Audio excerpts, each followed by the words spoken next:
అమ్మరా ఆదికే ఇది పాదురా కాదంటే ఏది లేదురా జాతి గుండెల జీవనదముల జాలువారే జానపదముల గ్రామములు కపాడవెలసిరి గ్రామ దేవతలెందరో ఉమ్మజెక్కితే బొమ్మరా పులిసి మొక్కితే అమ్మరా.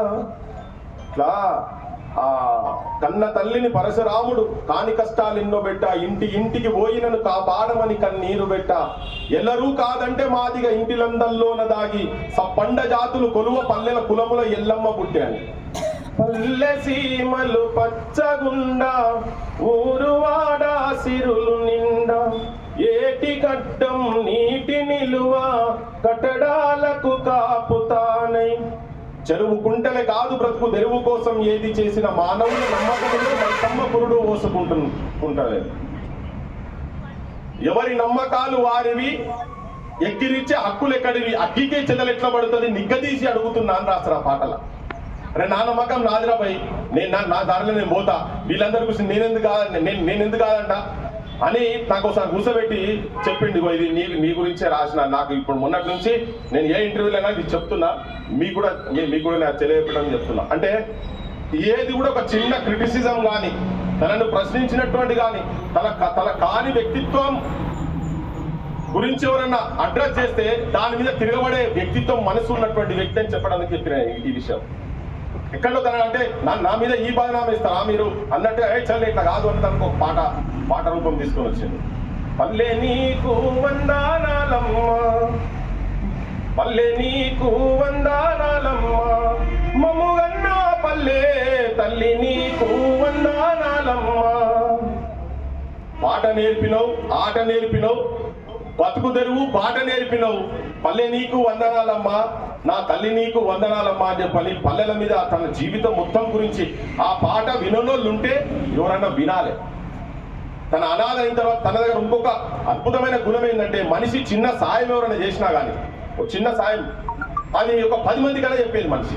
ఇవాళ రేపు పక్కన డోళ్ళు ఉన్నారు ఎవరైనా బాగా చేసిన తీరా వాడిని ఘోషణ అంటారు మనోళ్ళు పోయి చూసుకునేవాడన్నా మనకు ఆకలినప్పుడు ఎవడన్నా కలిసి అన్నం పెడితే కూడా ఇవాళ వానికి అర్థమైపోయింది రా వానికి పోసినా ఇవాళ అర్థమైపోయింది ఇంత పెగ్గు పోసినా ఒక బీర్ తాగిన వాని దగ్గర బయటకు వచ్చి అట్లా మాట్లాడేవాళ్ళు కదా. ఆయన చిన్నప్పుడు బట్టలు కుట్టించిన పేరు కూడా గుర్తు పెట్టుకొని ఉండే. అంటే అంత విశ్వాసం ఉన్నటువంటి వ్యక్తి కటిక పేదరికంలో ఇట్లా స్ట్రగుల్ చేసి వ్యక్తిత్వాన్ని అక్కడిక్కడ పొడగొట్టుకోవాలి, ఇక్కడ తలవంచలే. ఆయన ఆఖరికి కొడుకు చచ్చిపోయినప్పుడు ఆత్మహత్య చేసుకొని సామూహిక ఆత్మహత్య ఇల్లు మొత్తం అందరు కలిసి ఆత్మహత్య చేసుకుందామనే స్థాయి దాకా పోయినోడు మళ్ళెక్కడో తిరగబడి వచ్చి ఈ సమాజంతో పేదరికంతో వాస్తవంగా అనాథగా బతుకుడు అనేదే ఒక్కసారి మనం ఆలోచిస్తే ఒక తాపీ మేస్త్రి ఏం స్ట్రగుల్లో ఎక్కడెక్కడికి వెళ్ళో ఏ రోజులు ఎట్లెట్లా తిండి దొరకకుండా ఆ పాటలు రాస్తాడు. ఇసుక మెద్దల మీదనే పండుకున్నా అని చెప్పి అవే నాకు పరుపులైనవి పాన్పులైనవి అవే ఏసీ గదులైనవి అని దాంట్లో పాటలు కూడా ఉంటది. ఆ వర్ణన కావచ్చు ఒక్కొక్క బాధ తన చెప్తా ఉంటా. అక్కడి నుంచి స్ట్రగుల్ చేసుకుంటా పోరాటాలు చేసి ప్రతి దగ్గర సంఘర్షణ, జీవితం సంఘర్షణ. అది ఏం చేసేదో నాతో చెప్తూనే నాకు ఎక్కువ టైంలో వేదికలు దాని తర్వాత కలిసింది ఉస్మానియా యూనివర్సిటీ. ఎప్పుడైనా ఉస్మానియా యూనివర్సిటీ క్యాంపస్ దాదాపు ఐ థింక్ ఒక 35 ఏళ్ళ నుంచి 30 ఏళ్ళు అనుకుంటా యూనివర్సిటీకి వచ్చి పొద్దున్న లేస్తే ఆయన 7:30 అయిందంటే 7 కనబడతాడంటే యూనివర్సిటీలో కనబడతాడు. చీకటి పడదాకా యూనివర్సిటీలో ఆయనకు చెట్లు పుట్టలు అన్ని ఆడ ఏమేమి ఉన్నాయో అన్నిటితో దోస్తాను. ఇలా మనకన్నా ఎక్కువ నేను అనుకుంటా యూనివర్సిటీ ఉన్న చెట్లు, ఆ గాలి, ఆ భూమి, ఆ నేల, ఆ మట్టి అందరి నన్ను మిస్ అవుతుంది కావచ్చు అనిపిస్తుంది నాకు. ఆ నేల మీద ఆయన పొద్దున్న లేసి అక్కడి నుంచి ఆయన కవిత్వం మీతో మొత్తం అక్కడే ఏం చెప్తారంటే నానా మీకు యూనివర్సిటీలో చదివే అదృష్టం మీకు దొరికింది, నాకు లేకుండా పోయింది. నేను ఈ కాలేజీలు ఇవన్నీ చూసుకుంటా నాకు ఎక్కడో మనసులో తృప్తి, నేను ఇక్కడ చదవలేకపోయినా నేను ఉన్నది కాబట్టి ఇట్లా ఈ నడుచుకుంటా ఈ బాటలో పోయినా అని చెప్పాను. అంటే ఆయన స్ఫూర్తి అనే ఆలోచన ఎట్లా ఉన్నది అనే దాని గురించి చెప్తున్నాను నేను. ఇలా అటువంటి వాళ్ళ జీవితాలు కొత్త తరం ఇప్పుడు చదువుకుంటున్నటువంటిది. ఇలా పల్లెలు మొత్తం బెల్ట్ షాపులు గంజాయి అడ్డాలుగా తయారైనాయి. ఇలా బడులేలే కూడా చదువు చెప్పి పాడైంది. ఇక మీ దగ్గర చెప్తున్నా నాకైతే దొరకలే కానీ బడులు కళాస్ అయిపోయినాయి. ఎవరైనా వైద్యం కావాలంటే అప్పుల పాలు కావాలి, చచ్చిపోవాలి. బడులు లేనేళ్ళు అప్పుడన్నా ఉండేది, ఇప్పుడు అంతా ప్రైవేటీకరణ. ప్రతి ఒక్కరికి నెలకు 10-15 వేలు, ఇంట్లో 2 పిల్లలు ఉంటే ప్రతి కుటుంబానికి ఖర్చు అవుతాయి, జేబులు కత్తెరవుతాయి. ఒకవేళ అవి ఉచితంగా కనుక జరిగేది ఉంటే ఇవన్నీ మిగిలిపోతుండే.